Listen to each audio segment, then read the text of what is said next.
নমস্কার, জয় শ্রী গণেশ। স্বাগতম আপনাদের প্রত্যেককে আজকের বিশেষ পর্বের অনুষ্ঠানে। আজকে মূলত আমরা যে রাশিটিকে নিয়ে আলোচনা করব বা চর্চা করব বলে মনস্থির করেছি, রাশিটি কিন্তু তুলা। তুলা রাশির জাতক জাতিকাদের ২০২৬-এর মার্চ মাসের ১৫ তারিখ থেকে এপ্রিল মাসের ১৫ তারিখ, ১ মাসে একটা সময়কাল কেমন যেতে পারে, আজকে সেই বিষয় নিয়ে আমরা কিন্তু একটা বিস্তারিত আলোচনা করার চেষ্টা করব। দেখুন, তুলার সবার ১ম এ একটু হেলথের কথা বলি। রাশির অধিপতি তিনি তুঙ্গ থাকবেন ২৬শে মার্চ পর্যন্ত। তারপরে সমসপ্তমে তার অবস্থান। হেলথ মেজর কোনো ইস্যুস কিন্তু দেখছি না। তবে এটা বলবো ২৬ তারিখ পর্যন্ত স্বাস্থ্য হঠাৎ করে উন্নতির সম্ভাবনাটা বেশি। ২৬ তারিখ পর্যন্ত হঠাৎ করে স্বাস্থ্য উন্নতি হতে পারে। অন্য কোনো প্রবলেম থেকে বেরিয়ে আসতে পারেন। সাডেন কোনো প্রবলেম থেকে বেরিয়ে আসার মতো সংযোগ রয়েছে। অর্থাৎ কোনো না কোনোভাবে ২৬শে মার্চ পর্যন্ত হেলথের যে স্ট্যাটাস, হ্যাঁ? সেটা তুলনামূলকভাবে বেটার। এবং ২৬শে মার্চের পর সেটা যে negative, I never said that, সেটা আমি বলছি না। কিন্তু ২৬ তারিখের মতো অতটা পজিটিভ নয়। তার মানে ১ম দিকে উন্নতি, স্বাস্থ্য উন্নতির জায়গা দেখতে পাবো। ১ম দিকে স্বাস্থ্যক্ষেত্রে ডেভেলপমেন্টের জায়গা দেখতে পারবো। ১ম দিকে স্বাস্থ্য নিয়ে চিন্তার অবসান হওয়ার মতো সংযোগ কিন্তু আমরা লক্ষ্য করতে পারছি। তার মানে কোনো না কোনোভাবে স্বাস্থ্য উন্নতি আপনি কিন্তু লক্ষ্য করতে পারবেন বা লক্ষ্য করা যাবে। কিন্তু কথাটা অন্য জায়গায়, সেটা হলো ফাইন্যান্স। তুলা রাশির ২য় ভাবের অধিপতি গ্রহের যে প্লেসমেন্ট আমরা কার্যত দেখলাম বা দেখছি, সেই প্লেসমেন্ট কিন্তু কার্যত খুব ভালো জায়গায় নেই। ২য় ভাবের অধিপতি তিনি এখন যদিও পঞ্চমে, 2nd এপ্রিলের পর কিন্তু ষষ্ঠে যাবে। যদিও নেগেটিভ বলবো না, ফাইন্যান্সিয়াল ক্ষেত্রে অনেকটাই গ্রোথ বা ইমপ্রুভমেন্ট হতে পারে, তবে খুব স্লো। ফাইন্যান্সের ক্ষেত্রে এখন যে গ্রোথের জায়গাটা দেখলাম, সেটি কিন্তু খুব স্লো চলার কথা বা স্লো মুভমেন্ট হওয়ার কথা। ফাইন্যান্সের ক্ষেত্রে এখন প্রচুর পরিমাণে পজিটিভিটির সম্ভাবনাটা কম। তার মানে তুলার আর্থিক অবনতি হবে না, আর্থিক স্ট্যাটাস ডাউন হয়ে যাবে পুরোপুরি সেটা মোটেই মনে করছি না। তবে কোথাও যেন গিয়ে আমি মনে করি আপনার অর্থনৈতিক জায়গা আইদার যেমন আছে তেমন থাকবে, অথবা কোথাও যেন গিয়ে একটু ইমপ্রুভমেন্টের জায়গা লক্ষ্য করা যেতে পারে। তার মানে ইমপ্রুভমেন্ট কতটা হতে পারে? 50% আপ টু ইমপ্রুভমেন্ট হতে পারে। হ্যাঁ, তুলার এটা বলতে পারি যে যাদের এর আগে কোনো ক্রাঞ্চ এসছে, আর্থিক জটিলতা এসছে, লোনের মধ্যে আছেন, তুলার তো প্রচুর এক্সপেন্স হলো। মাঝে প্রচুর পরিমাণে এক্সপেন্স আমরা তুলা রাশির দেখলাম। এবং আনওয়ান্টেড, প্রপারলি আনপ্ল্যান্ড এক্সপেন্স। এবার যখন এক্সপেন্স বেশি হয়, অতিরিক্ত হয়ে যায়, আনপ্ল্যান্ড হয়ে যায়, তখন জাতক জাতিকাদের জীবনে সমস্যা আসার প্রবণতাটা তো থাকে। এটা নিয়ে কোনো রকম ডাউট কিন্তু নেই। সো প্রবলেমকে রিজলভ করার চেষ্টাটা আমাদের করতে হবে। যতটা ভালোভাবে রিজলভ করা যায়, ততটা ভালোভাবে রিজলভ করার চেষ্টা করতে হবে। আর দিন শেষে, মাইন্ড ইট, দিন শেষে রিজলভ হয়ে যাবে। আর্থিক ভাগ্যে চরম উন্নতির সম্ভাবনা রয়েছে দিন শেষে। আর্থিক ভাগ্য চরমভাবে বিকশিত হতে পারে দিন শেষে। And that's for very sure. এটা নিয়ে কোনো রকম ডাউট নেই। কিছু, কিছু ক্ষেত্রে আপনারা জানেন হয়তো যে প্রবলেম ধীরে, ধীরে সমাধান হয়। হঠাৎ করে হয় না, বাট ধীরে, ধীরে হয়। আর আপনার আর্থিক ভাগ্যের সমাধানটা ধীরে, ধীরে। তবে এটুকু বলে দিই, তুলা রাশির বহু জাতক জাতিকারা মাঝে চাকরি পেতে গিয়েও পেলেন না। মানে পাবেন এমন একটা ভাইবস চলে আসলো। ইন্টারভিউ দিলেন, সব ওকে, এভরিথিং ওয়াজ ফাইন। বাট কোনো একটা কারণে, that can be known or unknown, কোনো একটা রিজনে আপনার সেই চাকরিটা হলো না। এটা একটা আনএক্সপেক্টেড ঘটনা। ডেফিনিটলি এটা একটা কষ্টের জায়গা। পাওয়া জিনিস পেলেন না, হওয়া জিনিস হলো না। এই যে ভাইবস, হ্যাঁ? এটা তো সামহাউ একটু কষ্ট আমাদের দিয়ে দেয়, এই জায়গা থেকে কিন্তু ইমপ্রুভমেন্ট আপনার আসবে। 100% শিওর থাকুন। 100% নিশ্চিত থাকুন। তুলা রাশির আমি বলে দিচ্ছি, নতুন করে চাকরি পাওয়ার সম্ভাবনাটা অনেকটা বেশি। চাকরির ক্ষেত্রে ইমপ্রুভমেন্টের জায়গাটা অনেকটা বেশি আছে। চাকরির ক্ষেত্রে খুব অসুবিধা হবে না। এমএনসিতে আছেন, সরকারি চাকরিতে আছেন বা সরকারি চাকরি করতে চাইছেন, প্রমোশন একটু এক্সপেক্ট করছেন। এই এক্সপেকটেশন গুলো এবার কিন্তু ফুলফিলমেন্ট হতে পারে। এই এক্সপেকটেশন গুলো এবার কিন্তু ফুলফিলমেন্ট হয়ে যাবে। এতটুকু কিন্তু আপনাকে আমি বলতে পারি। তাহলে এক্সপেকটেশন এর ফুলফিলমেন্ট হওয়ার মতো সম্ভাবনাটা দেখতে পাচ্ছি। 100% দেখতে পাচ্ছি তুলা রাশির ক্ষেত্রে। অনেক ব্যবসায়ী আছেন তুলা রাশির।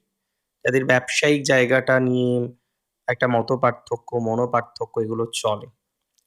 আমি সিম্পল ভাবে আপনাকে এটাই বলব, ব্যবসার জায়গাটা কার্যত হেল্পফুল হবে। ব্যবসার জায়গাটা কার্যত অনেকটা ডেভেলপড করবে। ব্যবসায়িক ভাইবসটা অনেকটা বেটার দিকে নিয়ে যেতে পারবেন। ব্যবসা নিয়ে কোনো চিন্তা নেই। তুলা রাশির ব্যবসা, ব্যবসার বৃদ্ধির সম্ভাবনা, ব্যবসায় সেটেলমেন্টের সম্ভাবনা, ব্যবসায় পজিটিভিটির সম্ভাবনা এক্সপেক্ট করছি। নিশ্চিতভাবে এক্সপেক্ট করছি। তবে তুলাকে আমি একটা অ্যাডভাইস দিতে চাই।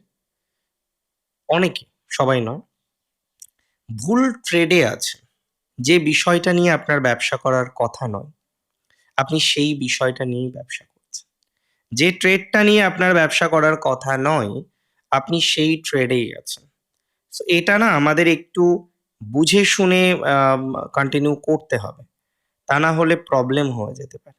অনেক ক্ষেত্রে দেখবেন আ ভুল ট্রেডে থাকার ফলে টাকা-পয়সা নষ্ট, দীর্ঘদিন ব্যবসা করার পরও ডেভেলপমেন্ট না হওয়া, হ্যাঁ? এবং একটা আপস অ্যান্ড ডাউন সবার ব্যবসায় থাকে। That's true. কিন্তু একটু বেশি আপস অ্যান্ড ডাউন। কারণ মাসে আপস অ্যান্ড ডাউন ১ বার ২ বার হয়, আপনার রোজ হয়। সো এই জায়গাটা কিন্তু খুব ইম্পোর্টেন্ট। এত লায়াবিলিটিস, তার মধ্যে কিছু লোন নিয়েছেন, কিছু আর্থিক লায়াবিলিটিস এসেছে। সমস্ত বিষয়গুলিকে যদি আমরা পর্যালোচনা করে কথা বলি, তাহলে এটা বিশ্বাস করতে হবে। এটা আ ধারণার মধ্যে রাখতে হবে। You have to give time. সময় দিতে হবে আপনাকে।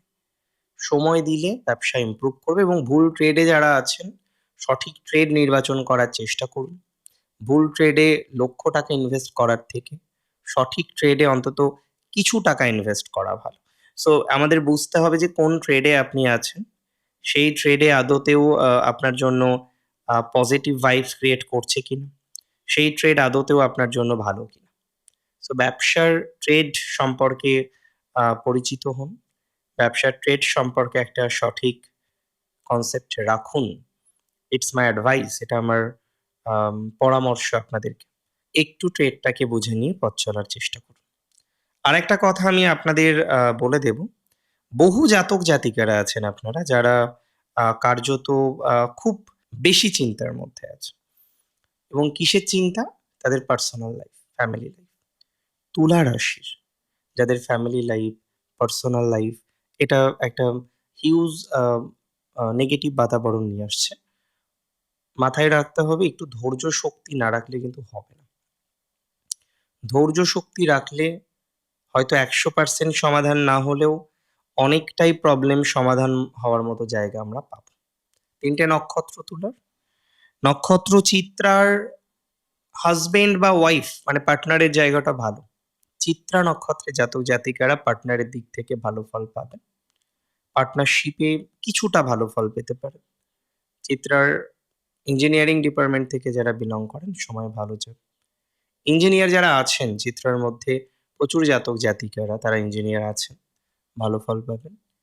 চিত্রা বেসিক্যালি চিত্রিত করে। রিসার্চ বিভিন্ন রকমের বিষয়ে একটা সাকসেসফুল জায়গা আসতে পারে। তবে ফ্যামিলির প্রবলেম আ কিছু ক্ষেত্রে ভয়ংকর আকার ধারণ করেছে এবং কনস্ট্যান্টলি রোজ ফ্যামিলির প্রবলেমটা আপনি আ ভোগ করেন। রোজ আপনার ফ্যামিলির প্রবলেমটা কন্টিনিউ হয়। সো এই যে ফ্যামিলির প্রবলেমটা কন্টিনিউ হয়, এটা নিয়ে কিন্তু একটু আপনাকে আ সাজেশন ফলো করার চেষ্টা করতে হবে যাতে ফ্যামিলি প্রবলেমটাকে মিনিমাইজ করা যায় বা মিনিমাইজ করে একটা ভালো গতি প্রকৃতি তৈরি করা যায়। আমি বিশ্বাস করি মিনিমাইজেশন করে একটা ভালো গতি প্রকৃতি আপনি তৈরি করতে পারবেন। That's for very, very, very, very, very sure. আর দূর ভ্রমণ, লং ট্রাভেল ইত্যাদি বিষয়ে একটা সেফটি মেইনটেইন করুন, ভালো হবে। নক্ষত্র স্বাতীর ফাইন্যান্স বেটার যাবে। চাকরি যাদের চলে গেছে তারা চাকরি পেতে পারেন। চাকরি পাওয়ার প্রবণতা পুনরায় তৈরি হচ্ছে। চাকরির জায়গাটা প্রকৃত অর্থেই ভালো আপনাদের। নতুন চাকরি পাওয়ার সম্ভাবনা বেশি। চাকরিতে অগ্রগতি প্রাপ্তির সম্ভাবনা বেশি। চাকরিতে ভালো সুযোগ পাওয়ার সম্ভাবনা বেশি। চাকরিতে অলমোস্ট একটা ডেভেলপমেন্ট পাবেন। সো এটা নিয়ে আমার কোনো ডাউট নেই। তো চাকরি রিলেটেড বিষয় একটা ভালো স্যাটিসফ্যাকশন বা ডেভেলপমেন্টের জায়গা পাওয়ার মতো যোগ দেখতে পাচ্ছি। একদম রিল্যাক্স থাকুন। সাথী, সাথীর যারা কর্ম আ উন্নতির জন্য চেষ্টা করছেন, তারা ভালো ফল পাচ্ছেন। সাথীর ব্যবসায়িক জায়গাটাও ভালো।